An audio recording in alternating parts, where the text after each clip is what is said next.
ನಾವು ಫ್ರೆಂಡ್ಸ್ ಆಗಿರೋದ್ರಿಂದ ಅವನು ಇವನು ಅಂತೀನಿ, ದಯವಿಟ್ಟು ಬೈದು ಹಾಕ್ಬೇಡಿ ಪ್ರೊಡ್ಯೂಸರ್ಗೆ ಅವನು ಇವನು ಅಂತಿದ್ದಾನೆ ಅಂತ. ಅಂಡ್ ಇದು ನಾವು ಮಂಗಳೂರಲ್ಲಿ ಮೊದಲು ನಾವು ಸಿನಿಮಾ ಮಾಡಬೇಕಾದ್ರೆ ಒಳ್ಳೆ ಸಿನಿಮಾಗಳನ್ನ ಮಾಡಬೇಕು, ಮಾರ್ಕೆಟ್ನ ಬೇಡಿಕೆಗಳ ಹೊರತಾಗಿ ಕೂಡ. ಅಂಡ್ ಆ ಸಿನಿಮಾಗಳನ್ನ ಜನ ನೋಡ್ತಾರೆ ಅಂತ ನಂಬ್ಕೊಂಡಂತ ಟೀಮ್ ನಮ್ದು. ಕೆಲವು ಸಲ ಎಲ್ಲೋ ಒಂದ್ ಸ್ವಲ್ಪ ಎಡವಿದೀವಿ ಅದಾದ್ಮೇಲೆ. ಬಟ್ ಈ ಸಿನಿಮಾದ ಇಂಟೆನ್ಷನ್ ಅದೇ, ಅಂದ್ರೆ ಒಂದು ಒಳ್ಳೆ ಕಥೆಯನ್ನ ಹೇಳಬೇಕು ಅಂತ. ನನಗೆ ಬಹಳ ಇಷ್ಟವಾದ ಸಿನಿಮಾಗಳ ಒಂದು ರೂಪಾಂತರ. ಅಂದ್ರೆ ನಾನು ಅದನ್ನ ತುಂಬಾ ಪ್ರೀತಿಯಿಂದ ಹೇಳ್ಕೋಬಹುದು, ಯಾಕಂದ್ರೆ ಇದರಲ್ಲಿ ನಾನು ಬರೀ ನಾಟ ಮತ್ತು ಸಣ್ಣದಾಗಿ ಇವನಿಗೆ ಬರಹಗಾರನಾಗಿ ಅಸಿಸ್ಟ್ ಮಾಡಿದ್ದೀನಿ. ಬಿಟ್ರೆ ಇದು ಇವರ ಕನಸು, ಇವರನ್ನು ಕಂಡಂತ ಕನಸು. ಆ ಕಾರಣದಿಂದ ನಾನು ಹೇಳ್ಬೋದು ಇದೊಂದು ಒಳ್ಳೆಯ ಸಿನಿಮಾ ಅಂತ, ನನಗೆ ಇಷ್ಟ ಆಗಿದೆ ಅಂತ ಹೇಳ್ಬೋದು. ಅಂಡ್ ಇದರಲ್ಲಿ ಬೇರೆ ಬೇರೆ ಪಾತ್ರಗಳ ಬೇರೆ ಬೇರೆ ಕಥೆಗಳಿರುತ್ತೆ. ಅವರು ರೂಪಾಂತರಗೊಳ್ಳುವುದೇ ಈ ಸಿನಿಮಾದ. ಯಾವುದೋ ಒಂದು ಜೀವನದ ಒಂದು ಮಕ್ಕಳಿಗೆ ಬಂದು ಅಲ್ಲಿ ಅವರಲ್ಲಿ ಆಗುವಂತ ಬದಲಾವಣೆಯನ್ನು ತುಂಬಾ ಸುಂದರವಾಗಿ ಮಿಥಿಲೇಶ್ ಬರೆದಿದ್ದ. ಇವನು ಬೈಕೋಬೇಡಿ, ಇವನು ಚಿಕ್ಕೋನೆ.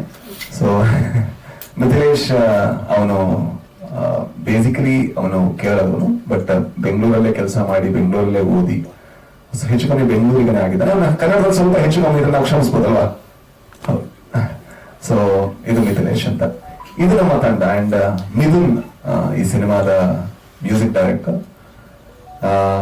ನಾವು ಯಾವಾಗಲೂ ಹೇಳ್ತೇವೆ ನಮ್ಮ ಸಿನಿಮಾ ಚೆನ್ನಾಗಾಗಬೇಕಾದ್ರೆ ಇಬ್ರು ಇರ್ಲೇಬೇಕು. ಒಂದು ಪ್ರವೀಣ್ ಶ್ರೀಯಾನ್ ಇದ್ರೆ ಸಿನಿಮಾಟೋಗ್ರಫರ್ ಮತ್ತೆ ಎಡಿಟರ್, ಜೊತೆಗೆ ಭುವನ್ ಅಂತ ಮಾಡಿದ್ದಾರೆ, ಜೊತೆಗೆ ಮಿಥುನ್ ಅವರ ಮ್ಯೂಸಿಕ್. ಒಂದು ಹಾಡು ಆಲ್ರೆಡಿ ರಿಲೀಸ್ ಆಗಿದೆ, ಕಿತ್ತಾಳೆ ಅಂತ. ಅಂಡ್ ಇದು ಸದ್ಯಕ್ಕೆ ಸಿನಿಮಾದ ಬಗ್ಗೆ ಇರುವಂತಹ ವಿಷಯಗಳು. ಟ್ರೈಲರ್ ನೋಡಿದ್ದಕ್ಕೆ ಥ್ಯಾಂಕ್ಸ್. ಯಾವತ್ತು ನಿಮ್ಮನ್ನೇ ನಂಬ್ಕೊಂಡಿದ್ದೀನಿ. ಅಂದ್ರೆ ಎಲ್ಲರೂ ಕೂಡ ಇದನ್ನೇ ಹೇಳೋದು, ಮಾಧ್ಯಮದವರಿಗೆ ನಮ್ಮನ್ನ ನೇರ್ ಹಾಕ್ಬೇಕು ಅಂತ. ನಾವು ಅದನ್ನ ಹೇಳಿದ್ರು ಸುಳ್ಳಾಗುತ್ತೆ, ಯಾಕಂದ್ರೆ ಎಲ್ಲರೂ ಹೇಳುವಂತ ಸತ್ಯ ಸುಳ್ಳಾಗಿ ಕೇಳಿಸುತ್ತೆ. ಬಟ್ ಈ ಸಿನಿಮಾ ತುಂಬಾ ಒಂದು ಪ್ರಾಮಾಣಿಕವಾಗಿ ಮಾಡಿದಂತ ಸಿನಿಮಾ.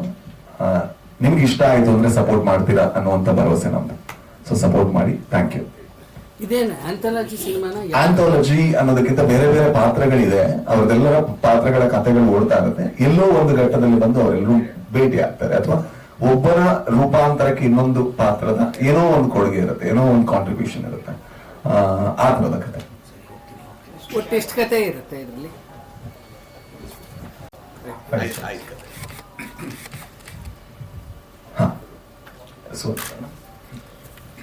ಹೇಳಿದಾಗೆ ನಾವು ಮಂಗಳೂರಲ್ಲೇ ಸಿನಿಮಾ ಮಾಡ್ತಾ ಇದ್ದವರು. ಒಂದು ಮೊಟ್ಟೆ ಕತೆ ಕೂಡ ಅಲ್ಲಿಂದೇ ಸ್ಟಾರ್ಟ್ ಆಗಿದ್ದು. ಅಂಡ್ ಯಾವತ್ತು ನಮ್ಗೆ ಒಂದು ನಮ್ಮ ಕಂಫರ್ಟ್ ಝೋನ್ ಇಂದ ಹೊರಗೆ ಬರಬೇಕು ಅನ್ನೋದು ಯಾವಾಗ್ಲೂ ಇತ್ತು. ಅಂದ್ರೆ ಮಂಗಳೂರಲ್ಲೇ ಖಾಲಿ ಸಿನಿಮಾ ಮಾಡೋದು ಬೇಡ, ಮಂಗಳೂರು ಭಾಷೆನೇ ಹಿಡ್ಕೊಂಡು ಸಿನಿಮಾ ಮಾಡೋದು ಬೇಡ ಅಂತ. ಸೊ ಅದರ ಒಂದು ನಮ್ಮ ಕಂಫರ್ಟ್ ಝೋನ್ ಅನ್ನ ಬ್ರೇಕ್ ಮಾಡಿ ಬೆಂಗಳೂರಿಗೆ ಬಂದು ಒಂದು ಸಿನಿಮಾ ಮಾಡೋಣ. ಬೆಂಗಳೂರು, ಬಿಜಾಪುರ ಇಲ್ಲೆಲ್ಲ ಶೂಟ್ ಆಗಿದೆ ನಮ್ಮ ಸಿನಿಮಾ. ಮತ್ತೆ ಮಂಗಳೂರಿನ ಆಕ್ಟರ್ಸ್ ಯಾರು ಇಲ್ಲದೆ ಅದರಲ್ಲೂ ನಮ್ಮ ಕಂಫರ್ಟ್ ಝೋನ್ ಬ್ರೇಕ್ ಮಾಡಿ ಎಲ್ಲ ಇಲ್ಲಿದ ಆಕ್ಟರ್ಸ್, ಬೆಂಗಳೂರು ಆಕ್ಟರ್ಸ್ ಎಲ್ಲ ನಾವ್ ಅಂದ್ಕೊಂಡ್ವಿ ನಮ್ಗೆ ಆ ಕೆಪಾಸಿಟಿ ಇಲ್ಲ ಅಂತ. ಆಗ ಒಂದು ಬಾವಿಯೊಳಗಿರೋ ಕಪ್ಪ ತರ ಆಗಿದ್ವಿ ನಾವು. ಬಟ್ ನಮ್ಗೆ ಖುಷಿ ಇದೆ, ಯಾಕಂದ್ರೆ ಇಂಥ ಒಳ್ಳೊಳ್ಳೆ ಆಕ್ಟರ್ಸ್ ಗಳು ನಮ್ಗೆ ಇಲ್ಲಾಂದ್ರೆ ಸಿಗ್ತಾ ಇರ್ಲಿಲ್ಲ ಅಂತ ನನ್ನ ಅನಿಸಿಕೆ. ಯಾಕಂದ್ರೆ ಈ ಒಂದು ಜರ್ನಿಯಲ್ಲಿ ರೂಪಾಂತರದಲ್ಲಿ ನಮ್ದು ಕೂಡ ಒಂದು ರೂಪಾಂತರ ಆಗಿದೆ. ಮಂಗಳೂರಿಂದ ಬೆಂಗಳೂರಿನ ಒಂದು ಕತೆ ಹಿಡಿದು ಅಲ್ಲಿನ ಒಂದು ಸಿನಿಮಾ ಮಾಡಬೇಕು ಅನ್ನೋದು ನಮ್ದು ತಲೆಯಲ್ಲಿ ಯಾವತ್ತೂ ಇತ್ತು. ಯಾವತ್ತು ನಾನು ರಾಜ್ನ ಒಂದು ಕಮೆಂಟ್ ಸೆಕ್ಷನ್ ಯಾವತ್ತು ನೋಡ್ತಾ ಇದ್ದೆ, ರಾಜ್ ಎಲ್ಲ ಸಿನಿಮಾ ಮಾಡೋದು, ನೀವು ಮಂಗಳೂರಿಗೆ ಮಾತ್ರ ಸಿನಿಮಾ ಮಾಡೋದಾ ಅಂತ. ಸೊ ಅದಲ್ಲ, ಅದನ್ನ ನಾವು ಇದರಲ್ಲಿ ಬ್ರೇಕ್ ಮಾಡಿದೀವಿ ಅಂತ ಹೇಳಕ್ಕೆ ನಂಗೆ ತುಂಬಾ ಇಷ್ಟ. ಇಲ್ಲ, ಅದೊಂದು ವಿಷಯ ಹೇಳಿದ್ ಮರ್ತೋದೆ. ಇದರಲ್ಲಿ ಇರುವಂತ ಎರಡು ಮುಖ್ಯ ಪಾತ್ರಗಳು ಅಂದ್ರೆ ನಾರ್ತ್ ಕರ್ನಾಟಕದಿಂದ ಒಂದು ಸಿಟಿ ನೋಡ್ಬೇಕು ಅಂತ ಬರುವಂತ ಎರಡು ಪಾತ್ರಗಳು.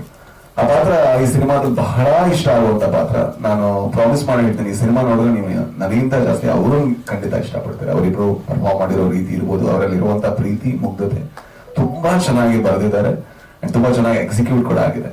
ಅಂಡ್ ಇತ್ತು ಅಂದ್ರೆ ಮನಸ್ಸಲ್ಲಿ ಯಾವತ್ತೂ ಕೂಡ ಇತ್ತು, ನಾರ್ತ್ ಕರ್ನಾಟಕದ ಬಗ್ಗೆ ಕಥೆಗಳನ್ನ ಮಾಡಬೇಕು, ಹೇಳಬೇಕು, ಅಥವಾ ಬೇರೆ ಬೇರೆ ಭಾಗದ ಕಥೆಗಳನ್ನ ಹೇಳಬೇಕು. ಆದ್ರೆ ಕೆಲವು ಸಲ ಅದು ಕರೆಕ್ಟ್ ಆಗಿ ಸಿಕ್ಕಿರಲ್ಲ.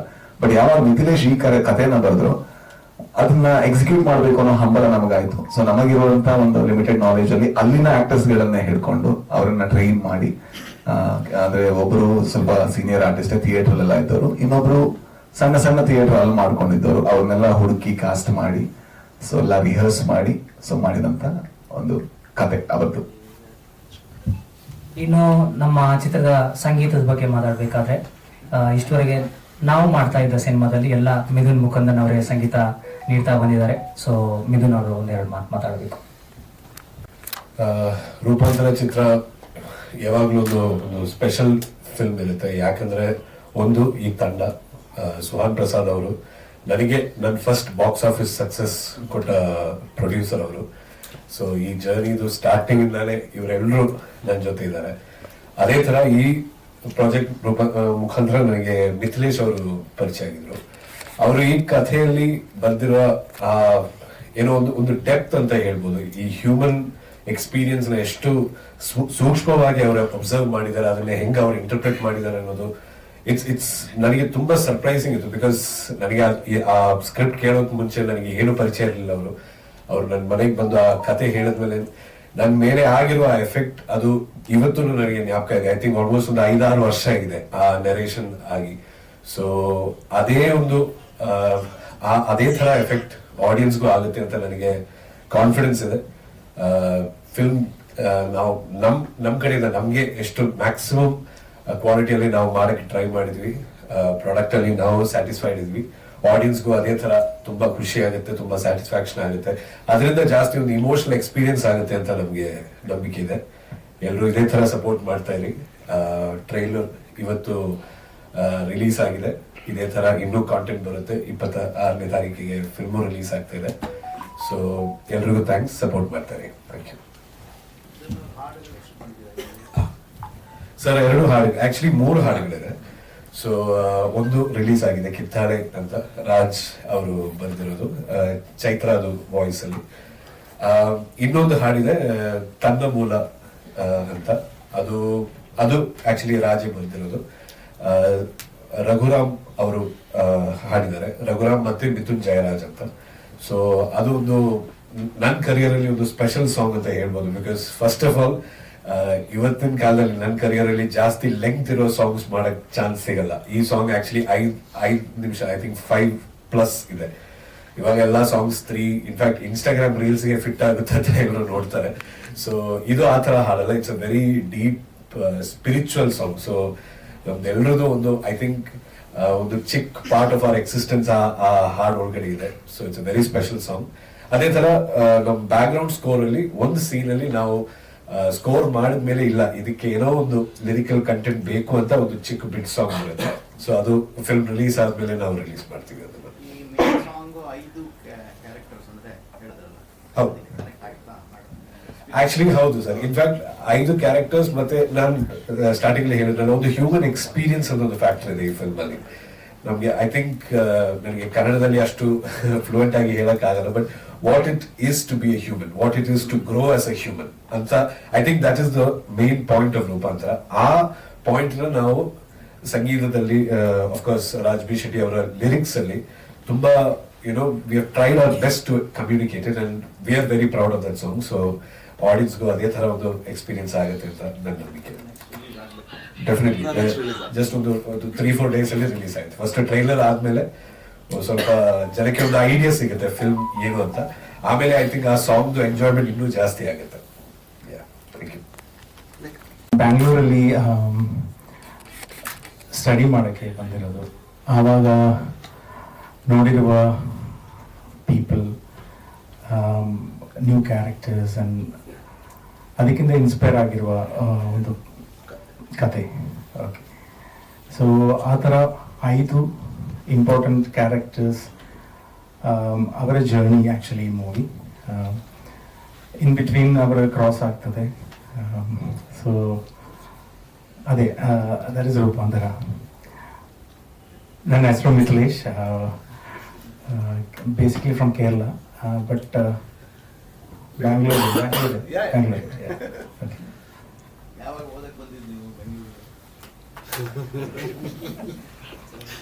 ಸ್ವಲ್ಪ ವರ್ಷ ಆಯ್ತು. ಅವ್ನು ಆಕ್ಚುಲಿ ಸರ್ ಏನಾಯ್ತು ಅಂದ್ರೆ ಅವ್ನು ಚೆನ್ನಾಗಿ ಮಾತಾಡ್ತಿದ್ದ, ಒಂದ್ ಲೆವೆಲ್ ಕನ್ನಡ ಮಾತಾಡ್ಕೊಂಡು ಓಡಾಡ್ತಿದ್ದ. ಇವನ್ ಇದ್ದಾನಲ್ವಾ, ಇವನ್ ಟೀಸ್ ಮಾಡಿ ಅವ್ನು ಎಷ್ಟು ಕಾನ್ಶಿಯಸ್ ಮಾಡಿದಾನೆ. ಇವನ್ ಪಕ್ಕ ಕುತ್ಕೊಂಡು ಕನ್ನಡ ಮಾತಾಡೋದು ಭಯ ಬೀಳ್ತಾನ. ಹಾಗಾಗಿ ಅವ್ನು ಸ್ಲೋ ಆಗಿ ಮಾತಾಡ್ತಿರೋದು. ಯಾಕಂದ್ರೆ ಮಲಯಾಳಂ ಅಲ್ಲಿ ಗ್ರಾಮರ್ ಅಲ್ಲಿ ಎಲ್ಲದಕ್ಕೂ ಕೂಡ, ಈಗ ಎಕ್ಸಾಂಪಲ್ ನಾಯಿ ಹೋಯ್ತು, ಅಪ್ಪ ಹೋಯ್ತು, ಆ ರೀತಿ ಪೋಯಿ ಅಂತ ಹೇಳೋದು, ಗ್ರಾಮರ್ ಆ ಲ್ಯಾಂಗ್ವೇಜ್. ಈಗ ಎಲ್ಲಾ ಮಲಯಾಳಿಗರಿಗೆ ಕನ್ನಡ ಕಲಿಬೇಕಾದ್ರೆ ಗ್ರಾಮರ್ ಮಿಸ್ಟೇಕ್ ಆಗುತ್ತೆ. ಸೊ ಎಷ್ಟೇ ಏಜ್ ಆದ್ರೆ ನೀನ್ ಯಾಕೆ ಬಂದೆ ಅಂತ ಕೇಳ್ತಾರೆ. ಹಾಗೆ ಅದು ಕೇಳಬೇಕಾದ್ರೆ ಇವನಿಗೆ ನಗು ಬರೋದು. ಅವ್ನು ಹೆದ್ರಿಗೆ ಕನ್ನಡ ಅಂದ ತಕ್ಷಣ ಭಯ ಬಗ್ಗೆ ಇವ್ನ ಕಾರಣ. ಇವೆಲ್ಲ ಮಾತಾಡ್ತಿದ್ದ. ಈಗ ಅವ್ನು ಮಾತಾಡ್ಬೇಕಾದ್ರೆ ಪ್ರೀತಿಗೆ ಜಾಸ್ತಿ ಕೇಳಿಸೋದು ಇವನಿಂದಾಗಿ. ಸಿನಿಮಾ ಶುರುವಾಗಿದ್ದು ಸ್ವಲ್ಪ ಟೈಮ್ ಆಯ್ತು ಸರ್. ಅಂದ್ರೆ ಒಂದು ಆಲ್ಮೋಸ್ಟ್ ನಾವು ಅಂದ್ರೆ ಗರುಡ ಗಮನ ಮತ್ತೆ ಇದು ಒಂದೇ ಟೈಮ್ ಅಲ್ಲಿ ಆಲ್ಮೋಸ್ಟ್ ಐಡಿಯೇಟ್ ಆದಂತ ಐಡಿಯಾಗಳು ಸ್ವಲ್ಪ ಆ ಕಡೆ ಈ ಕಡೆ ಆಯ್ತು, ಹೆಚ್ಚು ಕಮ್ಮಿ. ಯಾಕಂದ್ರೆ ಗರುಡ ಗಮನ ಕಂಪ್ಲೀಟ್ ಆದ್ಮೇಲೆ ಇದಕ್ಕೆ ಬೇರೆ ಪ್ರಾಸೆಸ್ ಇತ್ತು ಅಂಡ್ ಮಿಥುನ್ಗೂ ಟೈಮ್ ಬೇಕಿತ್ತು. ಕೊರೋನಾ ಇತ್ತು. ಅದರಿಂದಾಗಿ ಈ ಪ್ರಾಜೆಕ್ಟ್ ಸ್ವಲ್ಪ ಟೈಮ್ ತಗೋದು, ತುಂಬಾ ಟೈಮ್ ತಗೋದು. ಬಟ್ ಆದ್ರೆ ಖುಷಿ ಏನಂತ ಹೇಳಿದ್ರೆ ನಾವು ತುಂಬಾ ಹೆಮ್ಮೆಯಿಂದ ನಾವು ಈ ಸಿನಿಮಾದಲ್ಲಿ ಇದ್ದೇವೆ, ಇದನ್ನು ಮಾಡಿದ್ದೇವೆ ಅಂತ ಹೇಳ್ಕೊಳ್ಳುವಂತ ಸಿನಿಮಾ. ಆ ಕಾರಣದಿಂದ ಈಗ ಸದ್ಯಕ್ಕೆ ಬರ್ತಾ ಇದೆ. ರಿಲೀಸ್ ಲೈಟ್ ಅಬುತ ಫಿಲ್ಮ್ಸ್ ಇಂದ ಮಾಡ್ತಿರೋದು. ರಿಲೀಸ್ ಹೌದು ಮತ್ತೆ 26 ಹೌದು ಸರ್, 26. ಇದು 5 ಕಥೆಗಳು ಇಂಟರ್ವ್ಯೂ. ಹೌದು. ಅಂದ್ರೆ ಒಬ್ಬನ ಒಂದು ಆಕ್ಷನ್ ಇಂದಾಗಿ ಇನ್ನೊಬ್ಬರ ಜೀವನದ ಒಂದು ಆಕ್ಷನ್ ಎಫೆಕ್ಟ್ ಆಗುತ್ತೆ, ಎಲ್ಲೋ ಒಂದ್ ಕಡೆ ಭೇಟಿ ಆಗುತ್ತೆ. ಅಂದ್ರೆ ಇಟ್ಸ್ ಅಬೌಟ್ ಮೆಟಮಾರ್ಫೋಸಿಸ್. ಹೇಗೆ ಒಂದು ಜೀವ ಬದಲಾಗುತ್ತೆ, ಒಳ್ಳೆ ಬದಲಾವಣೆ ಕೆಟ್ಟ ಬದಲಾವಣೆ ಬೇರೆ. ಆದ್ರೆ ಒಬ್ಬನ ಈಗ ನೀವು ಕೇಳಿರೋ ಪ್ರಶ್ನೆಯಿಂದ ನನ್ನೊಳಗೆ ಏನೋ ಒಂದು ಬದಲಾವಣೆ ಆಗಿರುತ್ತೆ. ಆ ಬದಲಾವಣೆಯೇ ಈ ಸಿನಿಮಾದ ಒಂದು ಜೀವಾಳ ಅಂತ. ಈಗ ಅಂಜಾದ್ ನಮ್ಮ ಆಕ್ಟರ್ ಇದ್ದಾರೆ. ಒಂದು ಮೂಟೆ ಕತೆ ಮತ್ತೆ ಗರುಡ ಗಮನ ಎಲ್ಲ ನೋಡ್ಬೇಕಾದ್ರೆ ಒಬ್ಬ ಪ್ರೇಕ್ಷಕನಾಗಿ ಎಲ್ಲೋ ತುಂಬಾ ಅನಿಸ್ತಾ ಇತ್ತು. ಒಬ್ಬ ನಟನಾಗಿ ಈ ತರ ಒಂದು ಪ್ರಾಜೆಕ್ಟ್ ಇದರಲ್ಲಿ ನಾನು ಇದ್ರಲ್ಲಿ ನಾನು if I was a part of it ಎಷ್ಟು ಚೆನ್ನಾಗಿರ್ತಿತ್ತು ಅಂತ. ಯಾಕೆಂದ್ರೆ ಆಸ್ ಒಬ್ಬ ಪ್ರೇಕ್ಷಕನಾಗಿ ಅದು ತುಂಬಾ ಹಿತ ಮತ್ತೆ ಏನಂತೀರಾ ನೋಡಿದಾಗ ತುಂಬಾ ಮನಸ್ಸಿಗೆ ಖುಷಿ ಕೊಟ್ಟಂತ ಪ್ರಾಜೆಕ್ಟ್ಸ್ ಅದು. ಅದೇ ತಂಡ ಈಗ ರೂಪಾಂತರ ಅಂತ ಒಂದು ಸಿನಿಮಾ ಮಾಡಿ ನನಗೆ ಒಂದು ಅವಕಾಶ ಕೊಟ್ಟಿದ್ದಕ್ಕೆ ಫಸ್ಟ್ ಆಫ್ ಆಲ್ ತುಂಬಾ ಥ್ಯಾಂಕ್ಸ್. ಇದು ನಾನು ಈ ಸಿನಿಮಾ ನಾನು ನೋಡಿದ್ದೀನಿ. ನನಗೆ ಯಾವಾಗ್ಲೂ ಈ ಸಿನಿಮಾ ನೋಡಾದ್ಮೇಲೆ ನನಗೆ ಅದೇ ಅನ್ಸಿತ್ತು.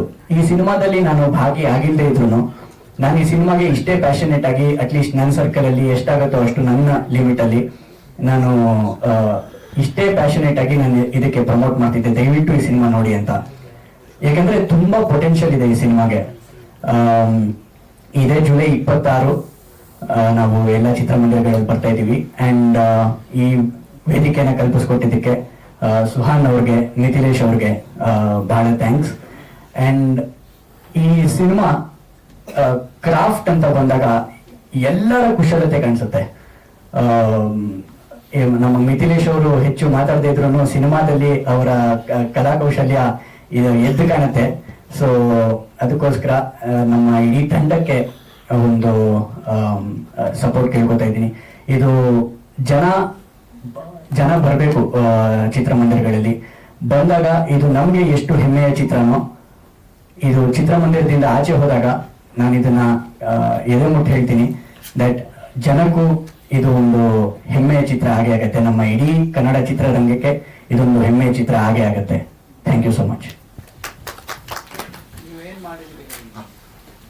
ಇದರಲ್ಲಿ ನಾನೊಂದು ಮುಖ್ಯ ಪಾತ್ರಧಾರಿಯಾಗಿ ಕಾಣಿಸ್ಕೊಂಡಿದ್ದೀನಿ ಸರ್. ಈ 5 ಕಥೆಯಲ್ಲಿ ಏನ್ ಹೇಳ್ತಾರೋ, ಒಂದು ಕಥೆಯಲ್ಲಿ ನಂದು ಒಂದು ಜರ್ನಿ, ನನ್ನ ಪಾತ್ರದ ಒಂದು ಜರ್ನಿ ಟ್ರಾವೆಲ್ ಆಗುತ್ತೆ.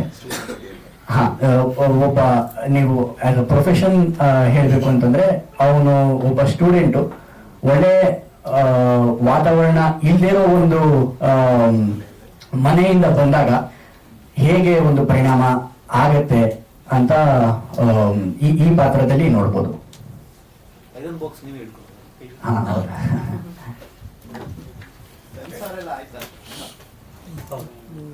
ಸ್ವಲ್ಪ ಕಚ್ಚಿರುತ್ತೆ, ಸೊ ಕ್ಷಮೆ ಇರಲಿ.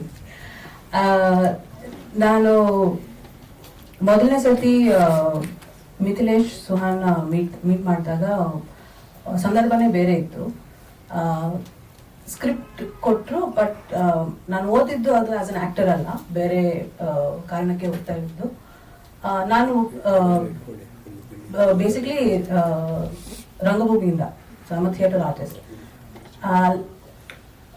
ಸಿನಿಮಾ ಮಾಡ್ಬೇಕಂತ ಏನು ಸೆಳೆ ಇರಲಿಲ್ಲ ನನಗೆ. ಈ ಕಥೆ ಓದ್ತಾ ಇರುವಾಗ ಈ ಪಾತ್ರ ನಾನು ಮಾಡಿರೋ ಪಾತ್ರ ಓದ್ತಾ ಇರುವಾಗ ನನ್ಗೆ ಅನ್ಸಿದ್ದು ಯಾರಾದ್ರೂ ಯಾರಿಗೆ ಸಿಗುತ್ತಾ ಇದು it will be fantastic opportunity.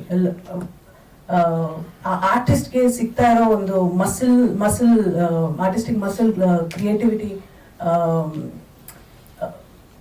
Use ಮಾಡೋ ಇದು ಆಪರ್ಚುನಿಟಿ ಏನ್ ಸಿಗ್ತಾ ಇದೆ, that will be fantastic.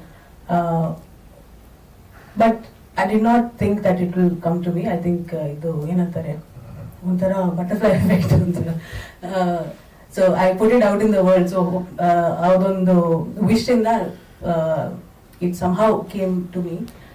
And ನಂದು ರಂಗಭೂಮಿಯಿಂದ ಸಿನಿಮಾಗೆ ರೂಪಾಂತರ ಆಗಿರೋದು ಇದರಿಂದ. And I can't be prouder that this is the opportunity that I got.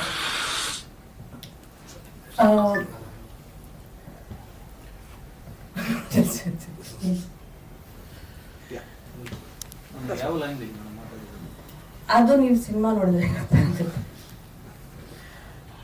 So script ಬಗ್ಗೆ, ರೈಟಿಂಗ್ ಬಗ್ಗೆ, ಮಿಥಿಲೇಶ್ ಅವ್ರ ಕ್ರಾಫ್ಟ್ ಬಗ್ಗೆ, ಲೈಕ್ ಅಂಜನ್ ಹೇಳ್ದಂಗೆ ಎಲ್ಲಾರ್ದು ಕ್ರಾಫ್ಟ್ ಎಷ್ಟು ಪಕ್ಕ ಇದೆ ಅಂದ್ರೆ everybody comes with absolute clarity on what they want. And coming from that clarity ಎಲ್ಲರಿಗೂ ಆ ಒಂದು ಫ್ರೀಡಮ್ ಇದೆ ಇದನ್ನ ಮಾಡಕ್ಕೆ. So I was very fortunate that I got to flex these creative muscles along with such a wonderful team. ಈ ತರ ಕೆಲಸ ಎಲ್ಲರೂ ಈಕ್ವಲ್ ಆಗಿ ಇದು ಕಾಂಟ್ರಿಬ್ಯೂಟ್ ಮಾಡಿ ಕೆಲಸ ಮಾಡಿರೋ ಟೀಮ್ ನಾನು ಫಸ್ಟ್ ಟೈಮ್ ನೋಡ್ತಾ ಇದ್ದೀನಿ. And also so generous and in sharing credit and so generous in sharing space and creating a safe space for everybody. So that is an important part. Thank you Lekha. ಅಗತ್ಯ ಇದೆ. And actors ಗಳು ಅಂದ್ರೆ ಹೊಸಬ್ರಿಗೆ chance, ನಮ್ ತುಂಬಾ ಜನ ನೀವು ಬರೀ audition ಮಾಡಿದ್ರೆ ಹೊಸಬ್ರನ್ನ ಹಾಕೊಳ್ಳಲ್ಲ ಅಂತ ಹೇಳ್ತಾರೆ. ಆಕ್ಚುಲಿ ನೋಡಲ್ಲ ಅನ್ಸುತ್ತೆ ಅವ್ರಿಗೆ. ಗರುಡ ಗಮನದಲ್ಲಿ ನನ್ನನ್ನು ವಿಷಯನ ಬಿಟ್ಟು ಮಿಕ್ಕವರೆಲ್ಲ ಹೊಸಬ್ರೆ, ಒಂದು ನೋಟ ಇದ್ದಾಗ ಎಲ್ಲರೂ ಹೊಸಬ್ರೆ. ಇದ್ರಲ್ಲಿ ನನ್ನ ಬಿಟ್ಟು ಮಿಕ್ಕವರೆಲ್ಲ ಹೊಸಬ್ರೆ. ನಾವು ಹೊಸಬ್ರನ್ನೇ ಹಾಕೊಳ್ತಾ ಇರೋದು. ಆದ್ರೆ ಆಡಿಷನ್ ಮಾಡಿ ಒಂದು 10 ಜನ 20 ಜನ ಸೆಲೆಕ್ಟ್ ಆದ್ರೆ ಒಂದು 200 ಜನ 300 ಜನ ರಿಜೆಕ್ಟ್ ಆಗ್ತಾರೆ. It's a process. And Mangaluru ಕನ್ನಡದವರಿಗೆ ಮಾತ್ರ ಕೊಡ್ತೀವಿ ಅಲ್ಲ, ಇಲ್ಲಿ ನಾವು ಉತ್ತರ ಕರ್ನಾಟಕದ ಪ್ರತಿಭೆಗಳನ್ನು ಕೂಡ ಹುಡುಕಿ ಆ ಊರಿಗೆ ಹೋಗಿ ಅದು ಇವರಿಬ್ಬರು ಕೆಲಸ ಮಾಡಿ ಕರ್ಕೊಂಡ್ ಬಂದಿದ್ದಾರೆ. ಅಂದ್ರೆ ಯಾವತ್ತೂ ತೆರೆ ಮೇಲೆ ಕಾಣಿಸಕ್ಕೆ ಸಾಧ್ಯ ಇಲ್ಲಿರುವಂತ ಒಬ್ಬ ಕಲಾವಿದ ಇದ್ರಲ್ಲಿ ಕಾಣಿಸ್ತಾ ಇದ್ದಾರೆ. ಸೊ ನಮ್ಮ ಉದ್ದೇಶನೇ ಒಳ್ಳೆ ಸಿನಿಮಾಗಳನ್ನ ಮಾಡಿದ್ರೆ ಇಂಡಸ್ಟ್ರಿ ಬದಲಾಗತ್ತೆ ಅಂತ. ನಾವು ಅದನ್ನ ನಂಬ್ತೀವಿ, ಅದಕ್ಕೆ ಹೋರಾಡ್ತೀವಿ, ಎಷ್ಟು ಕೆಲಸ ಮಾಡೋದಕ್ಕೂ ತಯಾರಿರ್ತೀವಿ. ಸೊ ನಾವು ಅದನ್ನ ಮಾಡ್ತಾ ಇದೀವಿ. ಅದೇ ಸಪೋರ್ಟ್ ಆಡಿಯನ್ಸ್ ಇಂದ ಸಿಗುತ್ತೆ ಅಂತ ಭಾವಿಸ್ತೀವಿ. Thank you. ಸರ್, ಇಂಡಸ್ಟ್ರಿಯ ಸದ್ಯದ ಪರಿಸ್ಥಿತಿ ಬದಲಾಗಕ್ಕೆ ಎಷ್ಟು ವರ್ಷ ಬೇಕಾಗುತ್ತೆ? ಕೇಳಿಸಿಲ್ಲ ಸರ್. ಇಂಡಸ್ಟ್ರಿ ಸದ್ಯದ ಪರಿಸ್ಥಿತಿ ಈಗ ಬದಲಾಗಕ್ಕೆ ಮತ್ತೆ ಮೊದಲಿನ ರೀತಿ ಆಗ್ಬೋದಾ, ಹೇಗೆ ಏನು? ಖಂಡಿತ ಆಗುತ್ತೆ ಸರ್. ಅಂದ್ರೆ ಬದಲಾವಣೆ ಅದೇ ರೂಪಾಂತರ ಎಲ್ಲ ಪ್ರಾಸೆಸ್ ಹಾಗೆ ಬದಲಾವಣೆ ಆಗ್ಲೇಬೇಕು. ಆದ್ರೆ ಬದಲಾವಣೆ ಆಗುವ ಮುಂಚೆ ಒಂದು ಸ್ಟಿಲ್ನೆಸ್ ಬರಲೇಬೇಕು. ಒಂದು ಮೂವ್ಮೆಂಟ್ ತಗೊಳ್ಳೋದಕ್ಕಿಂತ ಮುಂಚೆ ಒಂದ್ಸಲ ನಾವು ನಿಂತ ಮೂವ್ಮೆಂಟ್ ತಗೋಬೇಕು. ಯಾಕಂದ್ರೆ ಯಾವ ಕಡೆ ಹೋಗ್ಬೇಕು ಅಂತ ನಮ್ಗೆ ಗೊತ್ತಾಗ್ಬೇಕು. ಮೇ ಬಿ ನಾವು ಹೋಗ್ತಾ ಇರೋದು ದಾರಿ ತಪ್ಪಿರ್ಬೋದೇನೋ, ಅದನ್ನ ಆಡಿಯನ್ಸ್ ಹೇಳ್ತಾ ಇದಾರೆ ಪದೇ ಪದೇ. ಹಾಗಾದ್ರೆ ನಿಂತ್ಕೊಳ್ಳೋಣ ಒಂದ್ಸಲ. ಆಡಿಯನ್ಸ್ ನ ಬೈಯೋದು ಬೇಡ, ಥಿಯೇಟರ್ ಬರ್ತಾ ಇಲ್ಲ, ನಮ್ಮನ್ನ ಇದ್ ಮಾಡ್ತಾ ಇಲ್ಲ, ಅದ್ ಮಾಡ್ತಾ ಇಲ್ಲ ಅಂತ. ಅವ್ರು ಬರ್ತಾ ಇಲ್ಲ ಅಂದ್ರೆ ಕಲ್ಕಿ ನೋಡ್ತಾರೆ, ಯಾವ್ದೋ ಮಲಯಾಳಂ ಸಿನಿಮಾ ನೋಡ್ತಾರೆ, ಇನ್ನೊಂದು ಯಾವ್ದೋ ಒಳ್ಳೆ ಸಿನಿಮಾ ಅಂತ ಅವ್ರಿಗೆ ಅನ್ಸಿದ್ರೆ ನೋಡ್ತಾರೆ. ಸೊ ನಮ್ಮ ಸಿನಿಮಾಗಳನ್ನ ಯಾಕೆ ನೋಡ್ತಾ ಇಲ್ಲ ಅಂದ್ರೆ ನಮ್ಮಲ್ಲಿ ಏನೋ ದೋಷ ಇರ್ಬೋದು, ಅಥವಾ ನಾವು ತುಂಬಾ ವರ್ಷಗಳ ಕಾಲ ಒಳ್ಳೆ ಸಿನಿಮಾ ಕೊಡ್ಲಿಲ್ವೋ ಏನೋ ಗೊತ್ತಿಲ್ಲ. ಹಾಗಾಗಿ ಈಗ ಸರ್ ಒಂದು KGF ಆದಾಗ ಅದು ಎಷ್ಟು ಸಕ್ಸಸ್ ಪಡ್ಕೊಂಡ್ರು ಕೂಡ ನಾವು ಅದನ್ನ ಹೆಮ್ಮೆಯಿಂದ ಹೇಳ್ಕೊಂಡು ಓಡಾಡ್ತೀವಿ, ಇಂಡಸ್ಟ್ರಿ ನೋಡಿದ್ವಿ ನಮ್ಮ ಇಂಡಸ್ಟ್ರಿಯಿಂದ ಅಂತ. ಅದೇ ರೀತಿ ಕ್ಯಾರಿ ಫಾರ್ವರ್ಡ್ ಇರುತ್ತೆ, ಅಲ್ಲಿಂದ ಒಂದು ಸಿನಿಮಾಗೆ ಲಾಭ ಇರುತ್ತೆ. ಅದೇ ರೀತಿ ಕೆಲವು ಕೆಟ್ಟ ಸಿನಿಮಾಗಳಿಂದ ಒಂದು ಒಳ್ಳೆ ಸಿನಿಮಾ ಸಾಗುವಂತ ಚಾನ್ಸ್ ಕೂಡ ಇರುತ್ತೆ. ಅದು ಅನುಭವಿಸೋಣ ಕಲೆಕ್ಟಿವ್ ಆಗಿ, ಒಟ್ಟಿಗೆ ನಿಂತು ಹೋರಾಡೋಣ, ಒಳ್ಳೊಳ್ಳೆ ಸಿನಿಮಾ ಕೊಡೋಣ, ನೋಡೋಣ. ನಾನು ಹೋಪ್ಫುಲ್ ಇಂಡಸ್ಟ್ರಿ ಬದಲಾಗುತ್ತೆ ಅಂತ ನಮ್ಗೆ ಅನ್ಸುತ್ತೆ. ಏನಿಲ್ಲ ಸರ್, ಇದೊಂದು ಅದೇ ಹೇಳಿದ ಒಂದು ಸೀರಿಯಸ್ ಸಿನಿಮಾ ಆದ ಕಾರಣದಿಂದ ಯಾವ ಸಿನಿಮಾ ಯಾವ ರೀತಿ ನಾವು ಜನರ ಮುಂದೆ ಪ್ರಸ್ತುತಪಡಿಸ್ಬೇಕೋ ಹಾಗೆ ಪಡಿಸ್ಬೇಕು. ಇದೆಲ್ಲರೂ ಬನ್ನಿ ಥಿಯೇಟರ್ ನುಗ್ಗಿ ನೋಡಿ ಅದಕ್ಕಿಂತ ಸಿನಿಮಾ ತುಂಬಾ ಇಷ್ಟಪಡೋರು, ಸೀರಿಯಸ್ ಸಿನಿಮಾಗಳನ್ನ ಇಷ್ಟಪಡೋರು, ಬದುಕಲ್ಲಿ ಗಾಢವಾದ ಪ್ರಶ್ನೆಗಳಿರೋರು ಬನ್ನಿ ಥಿಯೇಟರ್ಗೆ. ನಿಮಗೆ ಖಂಡಿತ ಇಷ್ಟ ಆಗುತ್ತೆ ಅಂತ ನಮ್ಗೆ ಅನ್ಸುತ್ತೆ. ನಿಮ್ಗೆ ಇಷ್ಟ ಆದ್ಮೇಲೆ ಬೇರೆಯವ್ರನ್ನ ಕರ್ಕೊಂಡ್ ಬನ್ನಿ. I think that is the promotion strategy ನಾವು ಟ್ರೈ ಮಾಡ್ತಾ ಇರೋದು. ಅದಕ್ಕಿಂತ ಏನೋ ಒಂದು ಗಿಮಿಕ್ ಮಾಡಬೇಕು, ಇನ್ನೊಂದೇನೋ ಮಾಡಬೇಕು, ಅದು ಈ ಸಿನಿಮಾನೇ ಅದಲ್ಲ. ಈ cinema is a very serious cinema. ಮನುಷ್ಯನ ಬದುಕಿನ ಪ್ರಶ್ನೆಗಳನ್ನ ಕೇಳುವಂತ ಸಿನಿಮಾ. ಅಂದ್ರೆ ಯಾವ ರೀತಿ ಜನನ್ ಕರಿಬೇಕು, ಮನುಷ್ಯನೇ ಕರಿಬೇಕು, ಮನುಷ್ಯ ಭಾಷೆಯಲ್ಲೇ ಕಲಿಬೇಕು, ಬೇರೆ ಯಾವ ಗಿಮಿಕ್ ಕೂಡ ವರ್ಕ್ ಆಗಲ್ಲ ಅಂತ ಅನ್ಸುತ್ತೆ. ನಾನು 2 ತಿಂಗಳು ಮುಂಚೆ ಒಂದು ಕನ್ನಡ ಸಿನಿಮಾಗೆ ಹೋಗಿದ್ದೆ. ಅಲ್ಲಿ ನಾವು 4 ಜನ ಇದ್ವಿ, ನನ್ನ ಸೇರಿಸಿ. ಹಾಗೆ ಪಕ್ಕದ ಸ್ಕ್ರೀನ್ ಅಲ್ಲಿ ಒಂದು ತಮಿಳ್ ಸಿನಿಮಾ ತೆಲುಗು ಡಬ್ ಆಗಿ ಬಂದಿತ್ತು. ಅದರಲ್ಲಿ ಫುಲ್ ಹೌಸ್ ಇತ್ತು. ಇದು ನೈಟ್ ಶೋ, ಒಂದು 10 ಗಂಟೆಗೆ ಕರೆಕ್ಟ್. ರಾಜಿ ಹೇಳ್ದಂಗೆ ಒಳ್ಳೆ ಸಿನಿಮಾಗಳು ಕೊಡೋದು ನಮ್ದು ಒಂದು ಜವಾಬ್ದಾರಿ ಆಗತ್ತೆ. ಪ್ರೇಕ್ಷಕರನ್ನ ಕರಿತೀವಿ, ಬಟ್ ಅವ್ರಿಗೆ ಒಂದು ನಂಬಿಕೆ ಬರಬೇಕು. ಆದ್ರೆ ಇಲ್ಲಿ ಹೇಗಿದೆ ಅಂತಂದ್ರೆ, ಇವಾಗ ಮಲ್ಟಿಪ್ಲೆಕ್ಸ್ಗಳು ಇವಾಗ ಅವರು ತುಂಬಾ ಕ್ಲಿಯರ್ ಆಗಿದ್ದಾರೆ. ಜನ ಬರ್ದೇ ಇದ್ರೆ ನಾವು ರಿಪ್ಲೇಸ್ ಮಾಡ್ಲೇಬೇಕಾಗತ್ತೆ ಅಂತ 3 ದಿನದಲ್ಲೇ ಅವರು ಏನು ತುಂಬಾ ರೂತ್ಲೆಸ್ ಡಿಸಿಷನ್ಸ್ ಗಳು ತಗೊಂತಾರೆ. ದಟ್ 3 ದಿನದಲ್ಲಿ ನೀವು ಜನ ಬಂದಿಲ್ಲ ಅಂತಂದ್ರೆ that will have to replace ಅಂತ. ಅದು ಅವ್ರದ್ದು ಬಿಸ್ನೆಸ್, ಅವ್ರು ನೋಡ್ಕೊಳ್ಳೇಬೇಕು.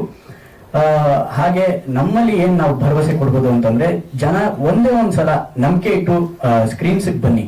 ಆ ನಂಬಿಕೆ ಉಳಿಸ್ಕೊಳ್ಳೋ ಜವಾಬ್ದಾರಿ ನಾವು ಮಾಡಿದೀವಿ, ಒಂದು ಶ್ರಮ ನಾವು ಪಟ್ಟಿದೀವಿ. ಆ ನಂಬಿಕೆನ ನಾವು ಖಂಡಿತ ಈ ಸಿನಿಮಾ ಮುಖಾಂತರ ನಾವು ಉಳಿಸ್ಕೋತೀವಿ. And will definitely make you all proud. ಒಂದು ಒಳ್ಳೆ ಕತೆ ಹೇಳ್ತಾ ಇದೀವಿ. Yes sir. ಹಾ ಸರ್. ಇನ್ಸ್ಟಾಗ್ರಾಮ್ ಅವರು ಫ್ರೆಂಡ್ಸ್ ಎಲ್ಲ ಇದ್ರಲ್ಲ, ಅವರೆಲ್ಲ ನಾನು ಹೋಗ್ತಿದ್ದೀವಿ ಬಂದ್ರಪ್ಪ ಈ ಕನ್ನಡ ಸಿನಿಮಾ ಸರ್, ನಾನು ತುಂಬಾ ಚೆನ್ನಾಗಿರ್ತಿತ್ತಲ್ವಾ? ನಾನು ಇನ್ಸ್ಟಾಗ್ರಾಮ್ ಬಂದು ನಾನು 1 ವಾರ ಆಯ್ತು ಸರ್ ಅಷ್ಟೇ. ನಾನು ಇನ್ಸ್ಟಾಗ್ರಾಮ್ ಅಲ್ಲೆಲ್ಲ ಇರ್ಲಿಲ್ಲ. ಅದೇ ನನ್ನ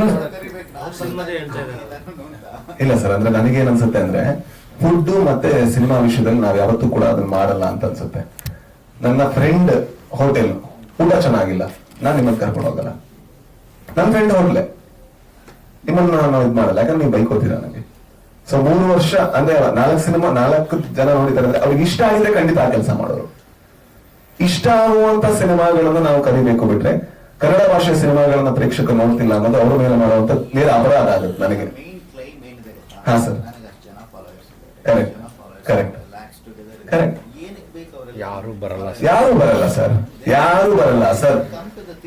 ಸರ್ ಈಗ ನನಗೂ ಕೂಡ ಬರಲ್ಲ ಸರ್. ಸಿನಿಮಾನೇ ಚೆನ್ನಾಗಿರ್ಬೇಕು, ಅದೇ ಹೇಳ್ತಾರೆ. ಮತ್ತೆ ಕನ್ನಡದಲ್ಲಿ ಏನಂದ್ರೆ ನಮಗೆ ಸ್ವಲ್ಪ ಜಾಸ್ತಿ ವರ್ಡ್ ಆಫ್ ಮೌತ್ ಬೇಕು. ಬೇರೆ ಭಾಷೆಯಲ್ಲಿ ಆಲ್ರೆಡಿ ಆ ಕಲ್ಚರ್ ಡೆವಲಪ್ ಮಾಡಿದ್ರು. ನಮ್ಮ ತಪ್ಪು ಸರ್ ಅದು. ನಾನು ಫಿಲ್ಮ್ ಮೇಕರ್ ಆಗಿ ಹೇಳ್ತಾ ಇರೋದು, ಆಡಿಯನ್ಸ್ ಆಗಿ ಹೇಳ್ತಾ ಇಲ್ಲ. ನನ್ನ ತಪ್ಪದು. ನನ್ನ ತಪ್ಪಿಗೆ ನಾನು ಅವ್ರನ್ನ ಬ್ಲೇಮ್ ಮಾಡಲ್ಲ. ನಾನು ಸರಿ ಮಾಡ್ಕೊಳ್ಳೋ ಪ್ರಯತ್ನವನ್ನ ಪಡ್ತೀನಿ ಕೂಡ. ಆದ್ರೆ ನಾನು ಒಂದು ಸಿನಿಮಾಗೆ ಹೋದಾಗ ಯಾವ ಭಾಷೆಯ ಸಿನಿಮಾ ಆಗಿಲ್ಲ, ಚೆನ್ನಾಗಿಲ್ಲ ಅಂದ್ರೆ ನಾವು ಚೆನ್ನಾಗಿಲ್ಲ ಅಂತಾನೆ ಹೇಳೋದು ನನ್ನ ಫ್ರೆಂಡ್ಸ್ಗೆ. ನಾನು ಇಲ್ಲ ಇದು ಕನ್ನಡ ಅನ್ನೋ ಕಾರಣಕ್ಕೋಸ್ಕರ ನೋಡಿದ್ರೆ ನಾನು ಒಂದು ಸ್ನೇಹಕ್ಕೆ ಒಂದು ಮೋಸ ಮಾಡ್ದಂಗ ಆಗತ್ತೆ. ಅಲ್ಲ, ಒಳ್ಳೆ ಊಟ, ಒಳ್ಳೆ ಸಿನಿಮಾ, ಎಲ್ಲೇ ಇದ್ರು ಕೂಡ, ಯಾವ ಕುಸಿನ್ ಆಗಿದ್ರು ಕೂಡ ಬನ್ನಿ ತಿನ್ನಿ ಅಂತಾನೆ ಹೇಳೋದು. ಹಾಗಾಗಿ ಇದು ಬೇರೆಯವರು ಎಳಿತಾ ಇದಾರೆ, ಬೇರೆಯವರು ಬೀಳಿಸ್ತಾ ಇದಾರೆ, ಅದೆಲ್ಲ ಸುಳ್ಳು. ಯಾಕೆಂದ್ರೆ ಒಂದು ಏರಿಯಾದಲ್ಲಿ ಒಂದು ಮಟನ್ ಬಿರಿಯಾನಿ ಒಳ್ಳೆ ವ್ಯಾಪಾರ ಬರ್ತಾ ಇದೆ ಅಂದ್ರೆ ಅವ್ನು ಮಟನ್ ಬಿರಿಯಾನಿನೇ ಸೇಲ್ ಮಾಡ್ತಾನೆ. ಇಲ್ಲ ಕರ್ಡ್ ರೈಸ್ ನಾಳೆಲ್ಲ ಹಾಕ್ಬೇಕು ಅಂತ ನಾವು ಹೇಳಕ್ಕಾಗಲ್ಲ. ಯಾವ ಸೇಲ್ ಆಗ್ತಿದೆ ಅದು ಹೋಗುತ್ತೆ. ನಮ್ ಸೇಲ್ ಆಗ್ತಿಲ್ಲ ಅಂದ್ರೆ ನಾವು ಸರಿ ಮಾಡ್ಕೊಳ್ಳೋಣ, ಹೇಗಾದ್ರೂ ಮಾಡಿ ನಾವು ದುಡಿಯೋಣ, ಬೇರೆಯವ್ರಿಗಿಂತ ಜಾಸ್ತಿ ಎಫರ್ಟ್ ಹಾಕೋಣ. ಅದಷ್ಟೇ ಮಾತ್ರ ಹೇಳ್ತೀನಿ. ನೀವು ಹೇಳದಂಗೆ ನೀವು ಎಷ್ಟೇ ಫಾಲೋವರ್ಸ್ ಇದೀವಿ, ಇದು ಬನ್ನಿ ಸರ್ ಬನ್ನಿ ಅಂದ್ರೆ ಬರಲ್ಲ. ಅವ್ರಿಗೆ ಗೊತ್ತು, ಅವ್ರಿಗೆ ಇನ್ನೊಬ್ಬ ಯಾರು ಹೇಳಿರ್ತಾರೆ, ಅವ್ರು ಚೆನ್ನಾಗಿಲ್ಲ, ಬರೀ ದುಡ್ಡು ಕೊಟ್ಟು ಹಾಕ್ತಾನೆ ರಿವ್ಯೂ ಅಂತ. ನಾವೇ ಎಷ್ಟೋ ಜನ ಕೇಳಿರ್ತೀವಿ. ಜನ they are intelligent, they know. 4 ಜನ ಥಿಯೇಟರ್ ಇದ್ದಾರೆ ಅಂದ್ರೆ already they have decided cinema ಯಾವ ತರ ಇದೆ ಅಂತ. ಸೊ ಇವ್ರು ಏನೇ ಕರೆದ್ರು ಕೂಡ ಅದ್ 4 ಜನ ಉಳ್ಕೊಳ್ಳುತ್ತೆ.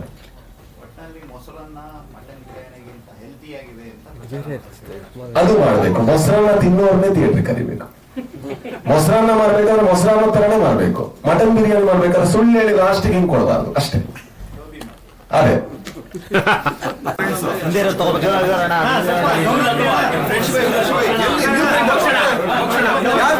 ಹೇಳಿ ನಂಗೂ ಗೊತ್ತಿಲ್ಲ ಬಾಸ್ ಯಾರು ಬನ್ನಿ ಸೈಡ್ ಬನ್ನಿ ಮಾತಾಡ.